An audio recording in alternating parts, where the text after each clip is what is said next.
All right, YouTube, give me a second.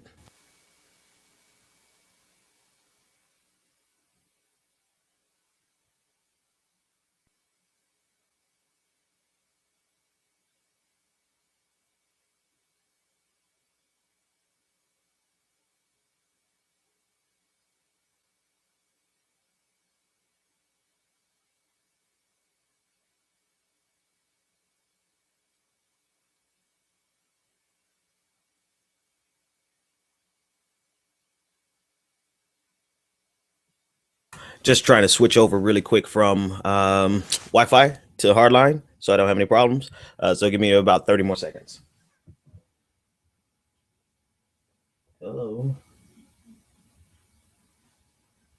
are we good to go? Looks like it. All right, so time back up might be going to this.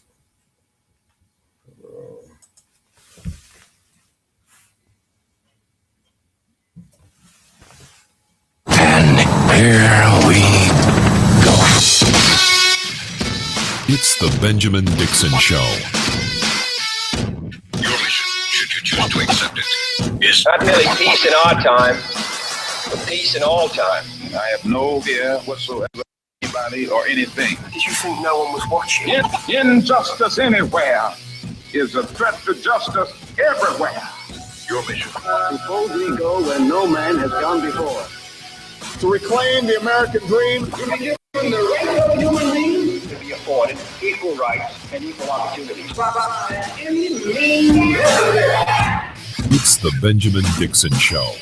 If you're hearing his voice, you're hearing the voice of reason. You certainly come to the right place. Welcome, ladies and gentlemen, to the Benjamin Dixon Show. I am your host, Benjamin Dixon. It is Monday, July 13th, 2015. I almost said 2005, a little bit behind there. It is a beautiful day. I don't know what the weather's like in your city, but it is a beautiful 76 degrees here in Boston. The sun is out. There's not a cloud in the sky. So we've got nothing to complain about here because brace yourselves. Winter is coming. It's always looming in the back of my mind, considering what we had last year. So any day that we get that is as beautiful as this, we will take it. So as soon as this show is over, I am going out and about just to get some of the sunshine, some of the warmth, because it's actually been cold so far. I mean, we've gotten down to the 30s on any given day so far. So we really haven't had a summer. So I think this weekend was a very first summer temperature weekend that we've had. Very eventful weekend in the news. Greece has accepted a deal. At least their prime minister has accepted a deal, and they have to take it back down to the Greek people. And I kind of want to unpack that a little bit. It's a very interesting case study, and at least we have the luxury from this side to look at it as a case study. But the ramifications in Greece are anything but trivial. Very, very serious conditions that are happening over there, and we're seeing the devolving, they're coming apart at the seams in a lot of ways, in a lot of regards. They're coming apart at the seams. So it's a very serious situation over there, but it's also something that we should look at as objectively as possible to see the implications, not only for the broader economy, global economy, but here in the United States. So we want to unpack that just a little bit.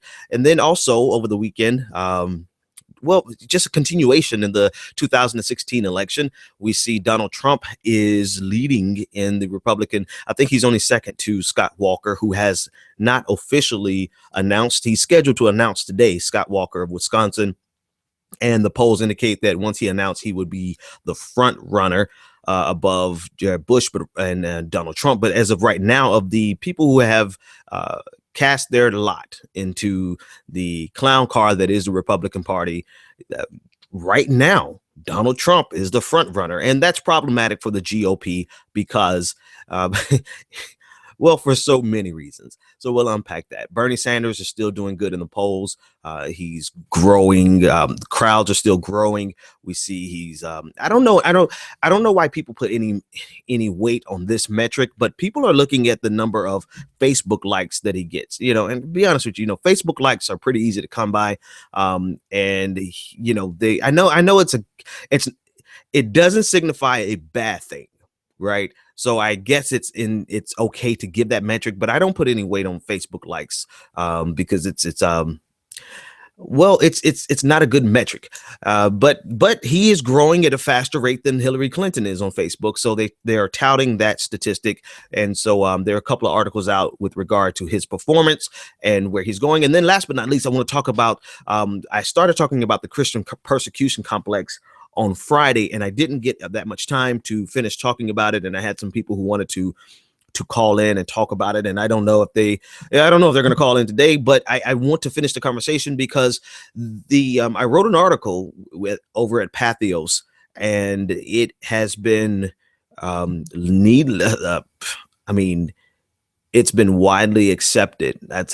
That's an understatement. For all intents and purposes, it's gone, I would say, semi-viral, right? You have levels of viral. You have viral that is like 1 million people have read your blog, and then you have, when you switch over to politics and religion, a viral article over there would be 100,000 people have read your blog, and in that case, I have a semi-viral video article, in that category. So anyway, about 100,000 plus people have read it over the weekend, which is which is cool, pretty cool. And a lot of people, that message about the Christian persecution complex is resonating with quite a few people. So a lot of interesting things going on today. But first, circling back all the way to the top, the Greek debt crisis, austerity, it's really, so the deal that they accepted, let's just start there at the deal, and then we'll work our way around. Greece has accepted a deal, and it still has to pass through their legislative bodies. So it's not final. But the deal that came out last night is austerity on steroids. And Greeks, I keep wanting to call them, well, they are the Greeks, but I keep wanting to refer to the nation as Greek. It's Monday morning. I haven't had any coffee. It's 7:30, 7:36. So, deal with me just a little bit, bear with me a little bit while I wake up.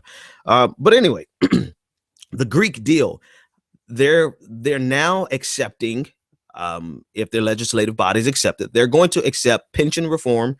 They're going to accept about $50 billion of Greek assets being sequestered away from the Greek government and sold off to pay their debts. And the response to this, and there are a lot of other things that are involved in this Greek crisis. The response to it is everything from this is a really bad deal to this is a catastrophic deal. This is a coup. There's actually the hashtag on Twitter right now, this is a coup, basically saying that the draconian measures laid out in this deal is really essentially a German coup taking over Greece. And I think it's very important that we talk about this, because in a lot of ways it is a signal. It is the embodiment of this global economy that we're dealing with, in the sense that the way Greece got into this, besides not being the most fiscally sound, Greece was living like the average American worker was living.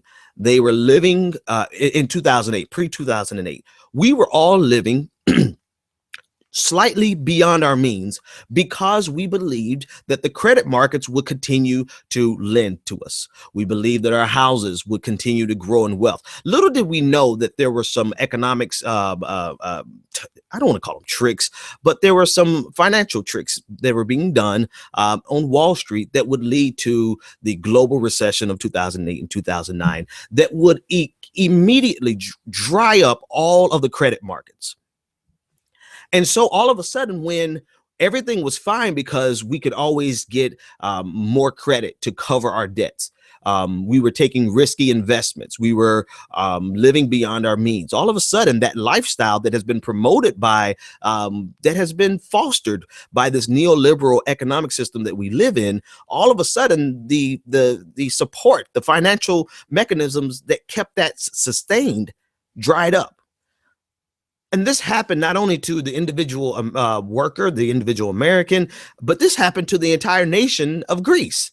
And so where they had been living beyond their means, their debt to GDP ratio was just above 100%. So they were taking on more debt. And listen, Greece wasn't doing anything with the exception of fudging their numbers in order to get into the EU. They weren't doing anything fiscally that was too far off from what the United States does. Living beyond their means, taking on more debt, running deficits. They were not doing anything more. But the problem is that our international economy is so interdependent now that when something happens on Wall Street, those ramifications are felt across the globe. And they were felt in Greece, very much so. And now the credit that Greece used to be able to get, and now we're talking about 2008, 2009. This is how they got into it. They got into it because their fiscal house was not in order, right? But it was triggered by the global recession that was triggered by Wall Street. And so now all of the credit that was normally extended to the periphery nations of the EU was no longer available. And so here Greece is, here they were with all of this debt and no money to finance it, no money to pay their bills. Without money to pay their bills, they could not keep money in their banks. Now, this is a very extreme Cliff Note version of what happened because I only have a little bit of time to talk about it with you this morning. And I want to talk about the bigger picture and not so much the nuance of it. But the same thing that happened to the individual American, the individual global citizen, if you would, that's a similar thing that happened to Greece in the sense that credit markets dried up and they could no longer get the equivalent of a home equity loan.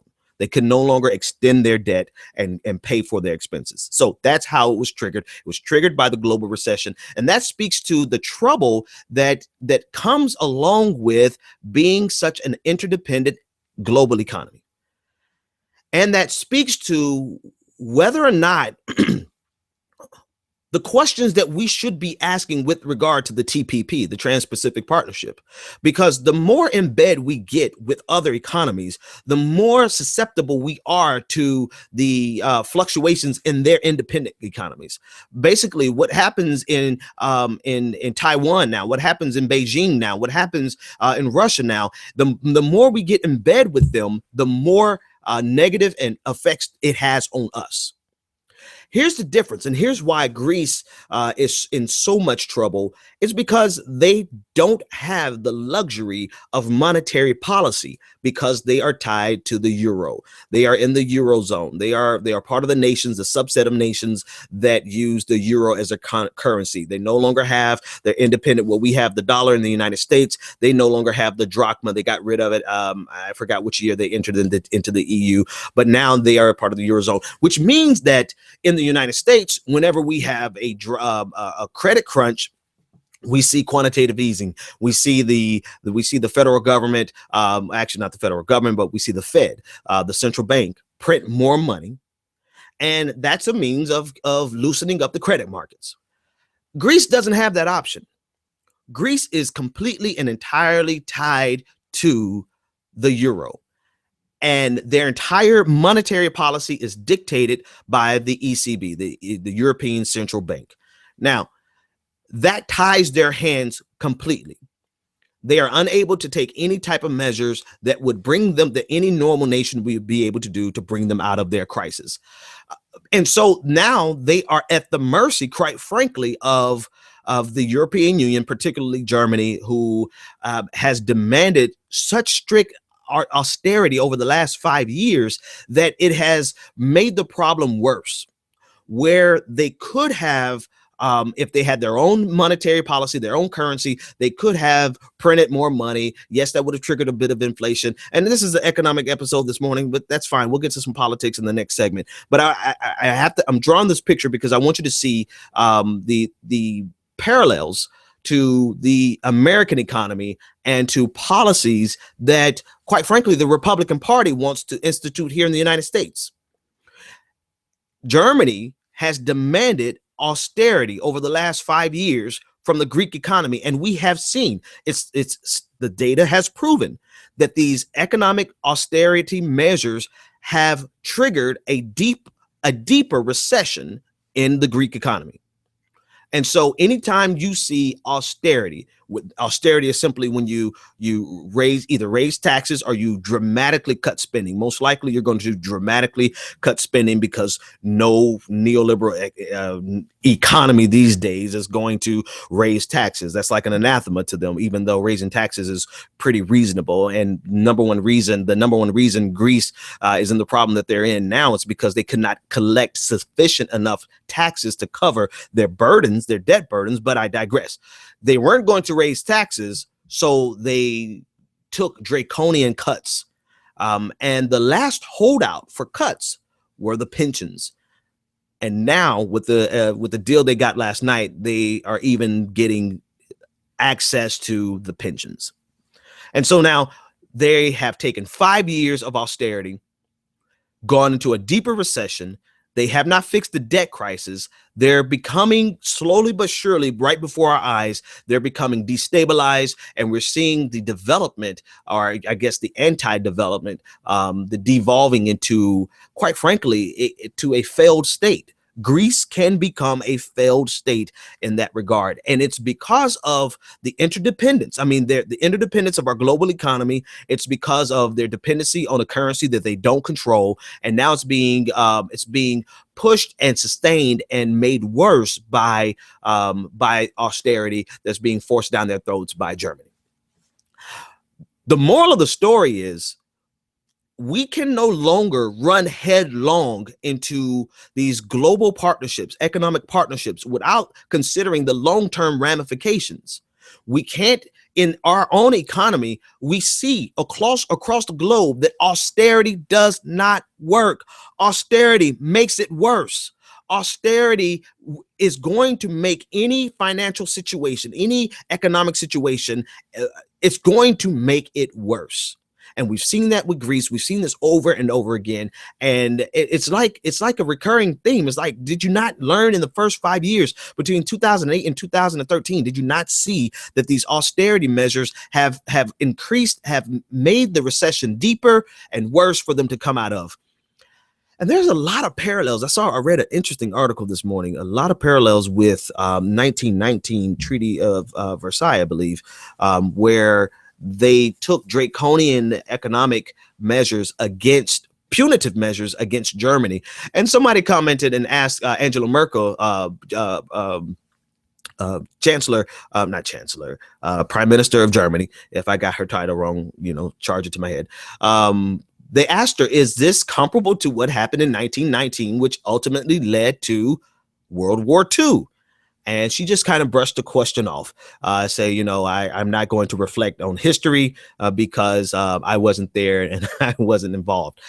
But it really resembles 1919.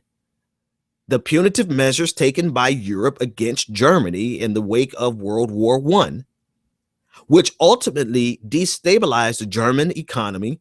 It destabilized their democracy. It led to such dire conditions that fascism and far right wing, fascism came into power. And so we see similar things happening. We see a lot of radicalization happening in Germany. We see a lot of far right wing, fringe, nationalistic, fascist groups gathering power in Germany, but in Greece. In Greece right now, we see that happening. And so it's the destabilization. The unemployment is at 20% across the board. It's even worse amongst the youth, who are more likely to be radicalized. So this is a brilliant case study in what happens when you have the perfect storm of global interdependence, poor fiscal policy or fiscal resources, the ability to pull yourself out because you don't have control over your monetary policy, rather not fiscal, but your monetary policy. And you see the failings of austerity to fix it. You don't fix a debt crisis by cutting your money.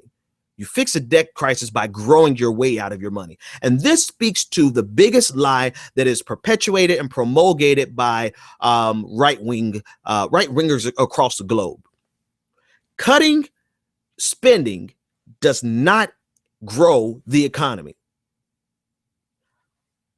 cutting spending does not, cutting taxes at a certain level will not help the economy, will not grow the economy. Now, it will help if if we have exorbitant tax rates, if we have the 90% rate that we had circa 1950, right? So you could cut that down like JFK cut it down to about 76%, and you can see the economy grow. But when you're down to the low levels that we are, there's certain levels that you can cut and cut and cut, and it will no longer grow. But it is a false narrative that has always been promoted by right-wing conservatives to say that all we need to do is if we cut spending and tighten our belt, that we can get our economy growing again. Well, that's just not true. And we see that that's not true by virtue of what's happening in our global economy. We see that they have cut and cut and cut and cut again in Greece, and their economy has also been cut. The recession has gotten deeper and more severe than it ever was prior to these draconian austerity measures.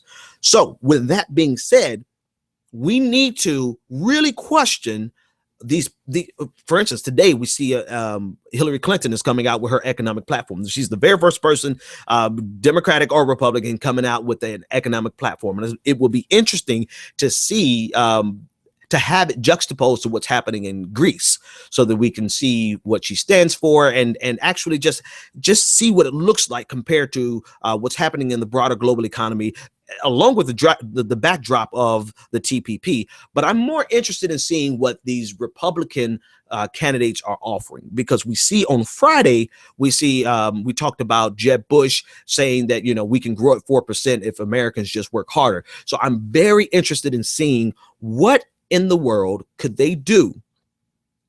What in the world would be their policies?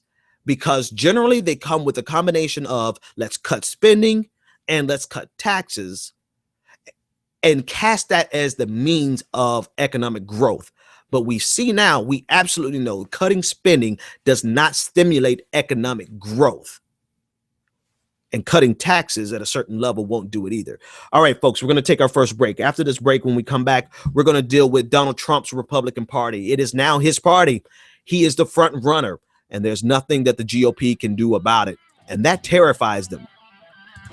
When we come back, we'll deal a little bit more with Bernie Sanders, and we'll deal more with the Christian persecution complex. This is the Benjamin Dixon Show. Wake up. We'll be back after this.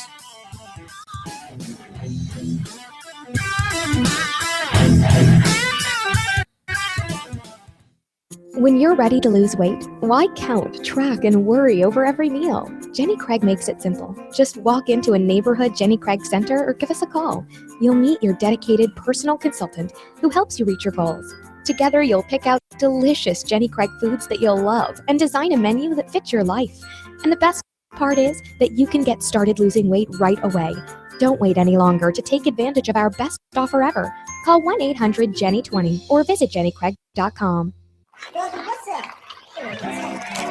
This is the sound of salmonella gyrating on your undercooked chicken. And it looks like Mom might be taking it out a little early. Don't let salmonella get funky with your chicken. On average, 1 in 6 Americans will get a foodborne illness this year. So use a thermometer to cook each type of meat to the right temperature. Keep your family safe at foodsafety.gov. Brought to you by the USDA, HHS, and the Ad Council. On the next episode of Recipes for Disaster. I'm making beef sliders for my friend Sandy. Nana taught me to always pull meat off the grill early so it's extra juicy.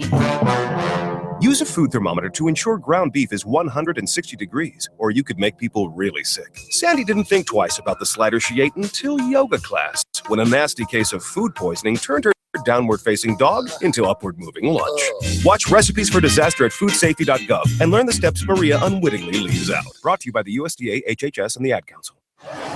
When I grow up, I want to be a new pair of blue jeans. When I grow up, I want to be a kid's first computer. Warm fleece on a cold day. I want to be a bike that races around the country. I want to be a bench on a forest trail. When I grow up, I don't want to be a piece of garbage. And if you recycle me, I won't be. Give your garbage another life. Recycle. Learn how at iwanttoberecycled.org. Brought to you by Keep America Beautiful and the Ad Council. Welcome back to the Benjamin Dixon Show. If you're hearing his voice, you're hearing the voice of reason. Welcome back.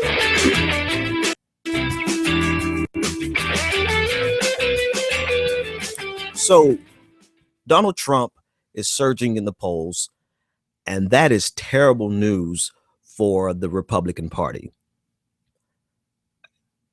It's terrible news because what Donald Trump stands for. And you know what? Let me take that. Let me start that sentence over because I don't think he honestly stands for that. I think Donald Trump has the problem of just running his mouth without thinking whatsoever about what he's going to say. Sometimes you get money and you get power and you get influence and you feel like you can just go and say anything you want and get away with it. And clearly, without question, Trump has been speaking extemporaneously. He's been speaking without notes. He's just going off the cuff. And I think he feels like that's some type of badge of honor. I mean, and don't get me wrong. I like to speak extemporaneously and I like to polish my ability to speak without notes and just give a very coherent, concise presentation without the need of a speechwriter and without the need of cue cards. But that's not what Donald Trump is offering. Donald Trump is talking off the cuff and saying some of the most imbecilic and insulting things imaginable. And that's where we are. That's how we got to where we are right now. He made the insults against Mexicans. I mean, not one Mexican, not a group of all Mexicans. And by virtue of making it against Mexicans, he made it against all Hispanics, which means that the Republican Party is not going to do well with Hispanics, especially if Trump continues to surge in the polls. This is the hilarity of the division in the Republican Party. You have the standard conservative establishment that is, for all intents and purposes, is socially moderate. I don't care what anybody says. The establishment wing of the Republican Party is socially moderate. They don't really care. They're just economically hyper conservative. They're economically hyper laissez-faire, neoliberal. And there is a contradiction in terms of how we view economics and how we view politics. In economics, the Republican Party is hyper neoliberal. They are full-blown capitalism without unhinged capitalism gone wild, and that is neoliberalism. They are full-blown in that arena, but we consider them conservatives here in the United States. So that is what they are economically. Socially, they don't really care. Socially, they talk about morality, biblical morality. They talk about sexual morality, according to them, what their standards are. They talk about traditional values, but they absolutely do not care. What they care about is money, period. And so the establishment, they are quite frankly nervous. Reince Priebus, the chairman of the Republican National Committee, he has asked Donald Trump to roll it back. And what does Donald Trump do? He doubles down. They can't control him, which is, fine. That's good. He's a free man, but he is pulling out and exposing the very worst of the Republican base because they love this. It's not a problem that Donald Trump is in the front. The problem is that the reason why he's in the front is because he, quite frankly, is saying the things that the Republican base really believes. And that is why they are in trouble like never before. That is why, because let's be real, the largest minority, the majority minority group in the United States are Hispanics. And without a strong Hispanic, cutting off the Hispanic vote is akin to cutting off the black vote. Republicans just forgetting about the Hispanic vote would be like the Democrats saying, we don't want the black vote anymore. You completely make the party implode, especially going forward in the future. Republicans always had to play at two groups of Hispanics, and that those groups were extremely religious, the extremely religious, and the extremely conservative. A lot of Cuban Americans are very, very, very economically and socially conservative, and so they always had a stronghold in those two realms. But now, with Donald Trump surging to the front, it is letting Hispanics across the nation know that you are not welcomed in this party. This is what we really think of you. this is what we really think of you, because the person who said the most insulting thing, called you rapist, called you murderers, I mean, was just the most deriding and disgusting and despicable things that could be said. He's now the front runner. Save Scott Walker, who's not officially in the race as of yet. He'll be in there later on today, and Scott Walker will then be the front runner. But right now, where we stand as this at the time of this recording, the front runner thinks that Mexicans are murderers and rapists, and he has been pushed to the front by the Republican base, and that is not just a signal, but that is an indicator to Hispanics across the nation of what the Republican base really thinks about them. Trump is doubling down. Trump is doubling down, but the base is revealing themselves. The base is really showing them to be who me personally, I always knew them to be this. That's why, I mean, many African Americans, we know this. This is nothing new. This is not a surprise to us. It's just that they were so much better at cloak and dagger. They're so much better at disguising it with the Southern strategy or with dog whistles. And now Donald Trump comes out full blaring, just all out. Mexicans are rapists. Some of them are good, I guess. Some of them, I suppose, are good, but they send their worst over. They send over their murderers. They send over, and instead of the GOP in mass saying we reject this, you have the establishment saying no, be quiet, while the base is saying right on. Or however they would say right on in that type of racist demographic. This is problematic because now the party belongs to Trump, and the party has to explain and own Trump. And it depends. I was listening to a discussion. It really depends on how much money Trump wants to spend on this and how far he wants to go. Here's the problem. He is a billionaire, and so he could take, a couple of $100 million of his own money and stay in the party in the race as long as he wants. The problem is that you're dealing with the ego of a man, of a person. You're dealing with the ego that has been bruised by all of the contracts that he's lost, and so he has something to prove. He's not just going to cut his losses and disappear. He would have lost, he would have lost all of these contracts for nothing. So I have the feeling that because his ego is bruised, his bank account is slightly bruised, probably not much. Yeah, I think it's, what they estimate about $50-60 million worth that he's lost so far. All of these things have been bruised. I think he's pot committed. I think he's going to put bad money after good money. And he's going to double down and continue to double down. And that means he's going to continue to be a problem for the Republican Party. Here's the question. How is it that in the GOP and the media at large, how can they consider a clown like Donald Trump to be a viable candidate and still look at Bernie Sanders as someone on the fringe that probably doesn't have a chance of winning? I'm at a loss for that.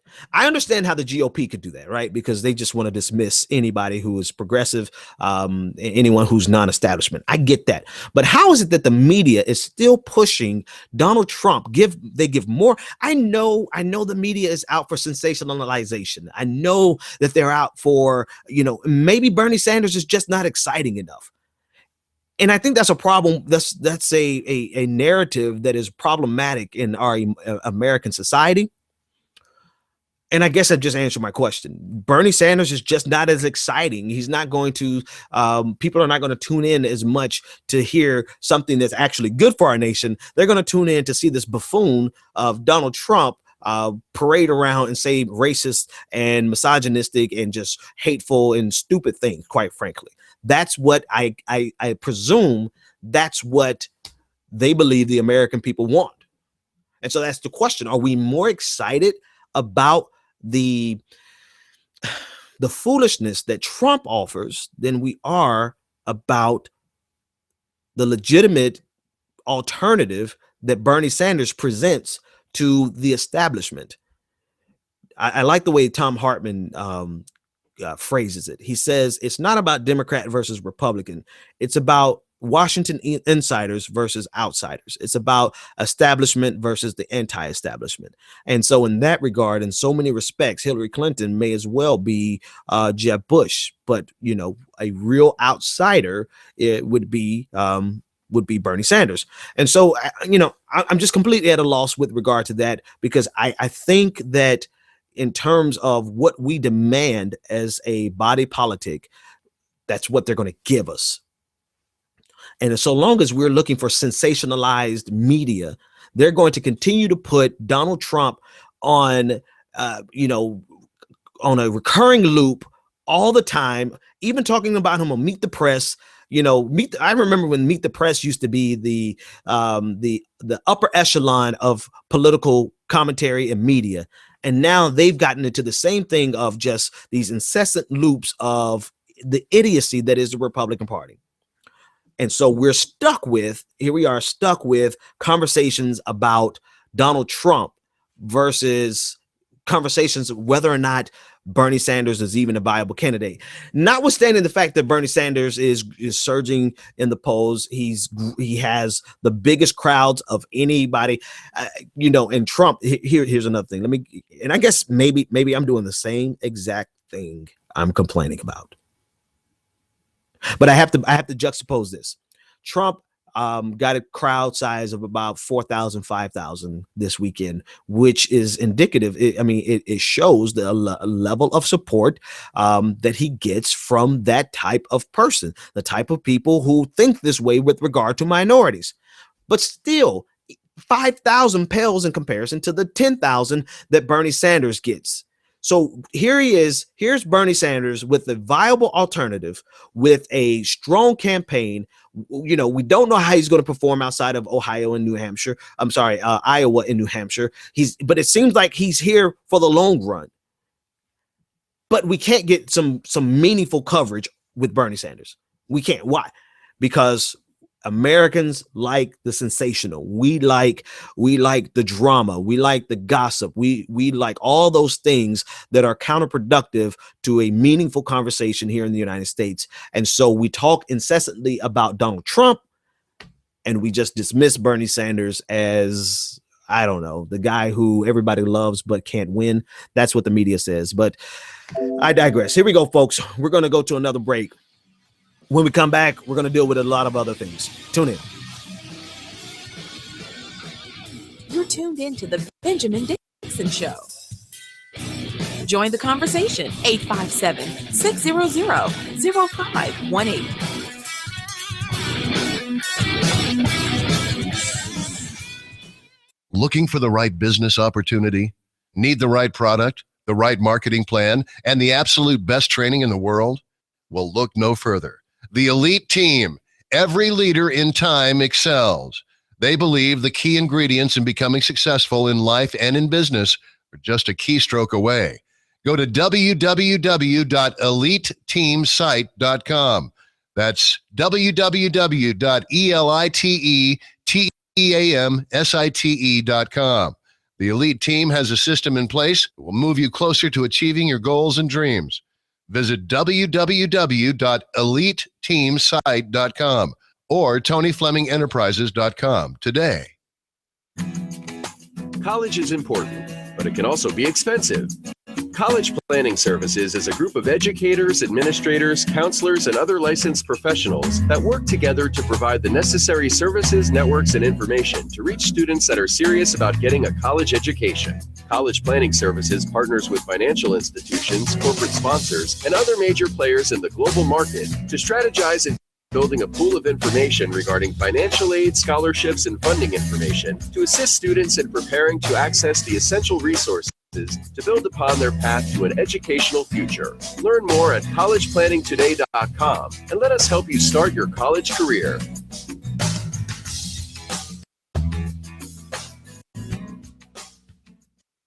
Do you want to take your business to the next level?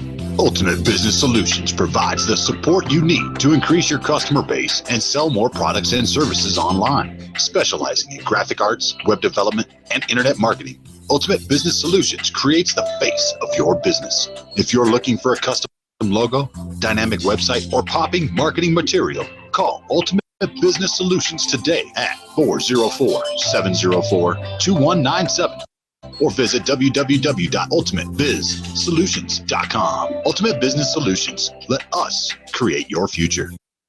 Do you have tax issues, owe back taxes, or need tax relief? Contact L&B Tax Service today. L&B offers you over 15 years of expertise and first-class tax service for individuals, professionals, and business owners. With nationwide service, you can easily find a location near you. Contact one of our tax professionals through our website, lbtaxservice.com.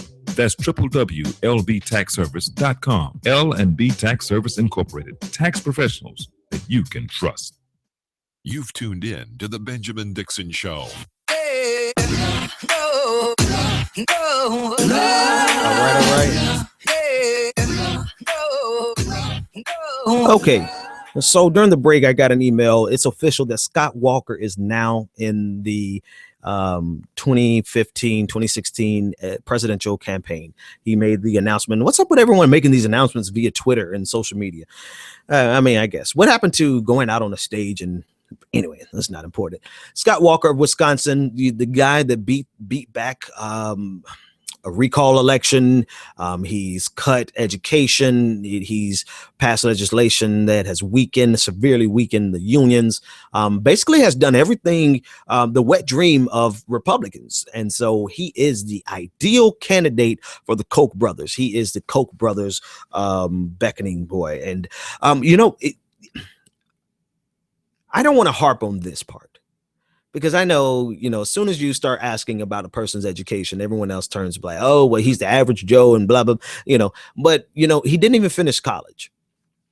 And maybe we are playing ourselves on the progressive side. Maybe we look too hard at college credentials. And maybe this is an advantage. This is advantageous to the Republican Party to have a guy who is a college dropout, which, I dropped out of college too, but I went back, and went back and finished and then finished again. And then, working on a PhD. But I just think it's interesting. So his pedigree, his entire the package that is Scott Walker is all about what he did by virtue of beating the unions in Wisconsin. So it'll be interesting to see. So he's, I think, based on the pollings, he is now the official front runner and the only second only to Donald Trump. All right, so let me make a hard shift here. Over the weekend, I published an article over at Pathos, and you should go check it out because a lot of people have. I published an article about the Christian persecution complex, and I started this conversation on Friday, but I didn't get to finish it because we had so much going on. And so I want to talk about it a little bit more today because the message is really, quite frankly, resonating with quite a few people.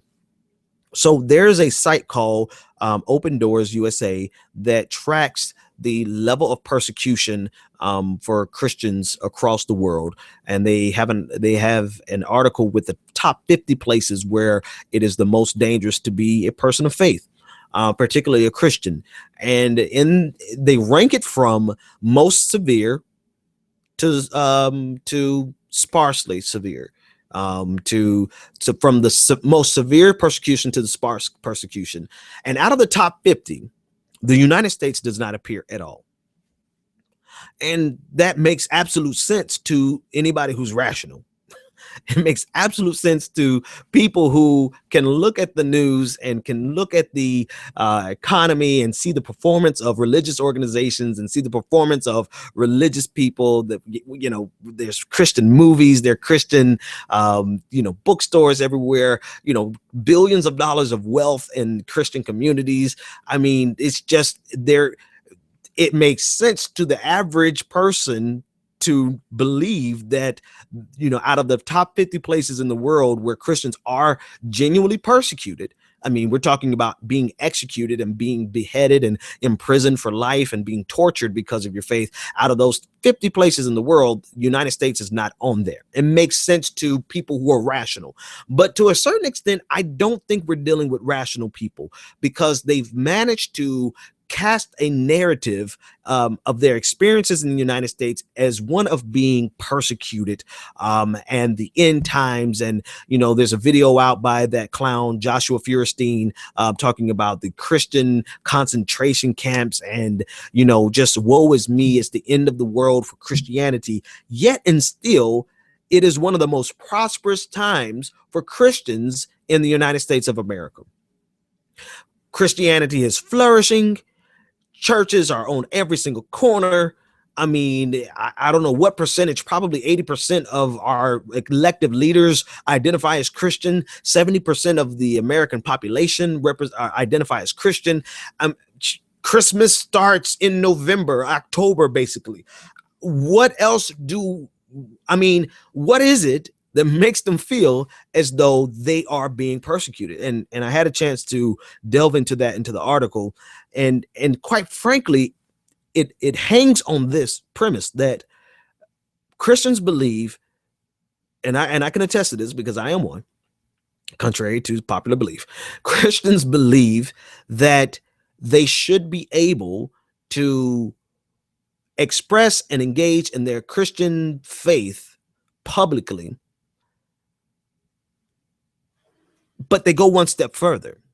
They believe that they should be able to have that sanctioned by the government, to have their expressions of faith, to have their prayers be public, and not public in the sense of I'm at a diner and I'm saying my grace. No, public in the sense of we're at a public event, and so everyone here, let's bow our heads and we're going to say a prayer. And if anyone dares pray to anyone other than the name of Jesus, then we're persecuted. This demand that the government sanction their faith is quite literally unconstitutional and unbiblical. And so it's this misunderstanding of the Great Commission, where we're supposed to go out and convert people, and we're supposed to go out and tell people, but we don't go out and force people. And that's what so many people, Christians, feel like they're supposed to do. And now that they can no longer do that, and we've seen slowly over the decades where one after the other, things have been corrected. Yes, you can pray in school. You just can't force the entire school to pray. How does that not make sense to people? Yes, you can pray over your food at a restaurant, but you just cannot force everyone there to pray with you. Yes, you can pray at a city council meeting by yourself, but you can't, or even with a group of people, but you can't compel the entire group to pray. And I'm not even going to go into what if you don't pray? Go pray at home. But I digress. Yes, you have the right to preach. Let's just get closer to what it's really about today. And it sounds like maybe I have a little distortion here, but we'll go back and find it. What it's really about is whether or not they have the ability to restrict the rights of marriage from gays and lesbians based on what they define marriage to be. When reality is that we as Christians, or people of faith, of any faith, don't have the constitutional right to dictate to other people what rights they can have based on our faith. And I guess to them, this constitutes persecution, because I no longer have the ability to dictate to someone else what they can and cannot do. Now I'm being persecuted. Well, I kind of debunked that in the article, and when I would say about 100,000 people have read it, and I think about 40,000 now have shared it. So at least 40,000 people agree with me. I can't say that 100,000 agree with me, because I got a couple of hate letters in there. But that's just what it is.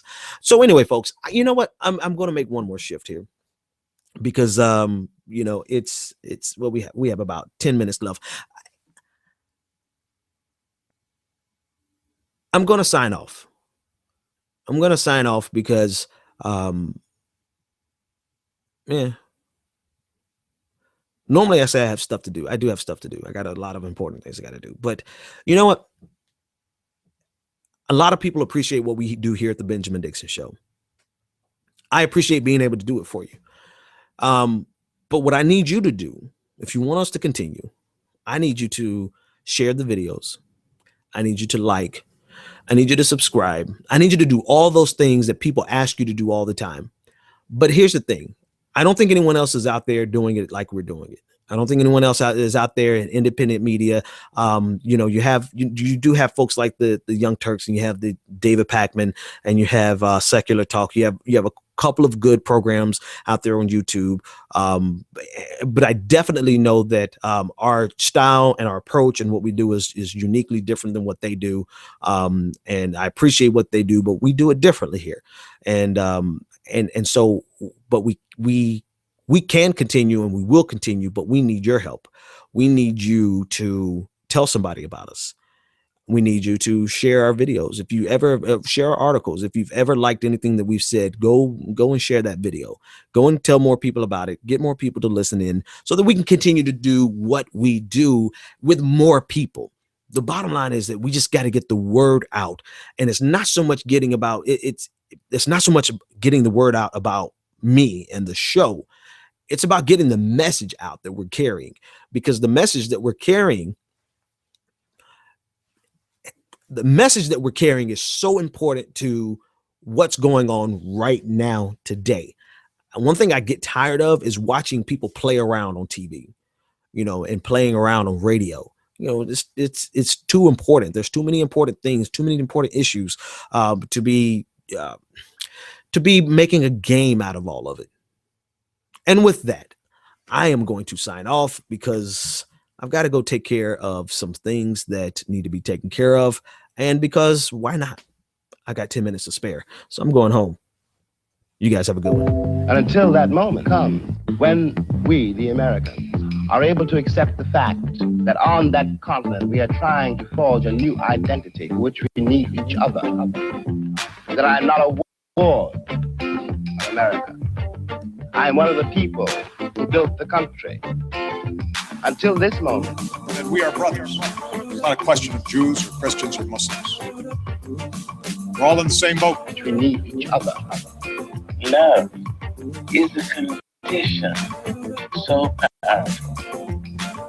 It may be that which holds the stars in the firmament. Until this moment. Love. Until this moment. Love. Until this moment. I come to you today to say that we can build a newer and better nation. I say we can do so, that we must do so, and that we will do so. You've tuned in to The Benjamin Dixon Show. Visit us online at www.thebenjamindixonshow.com.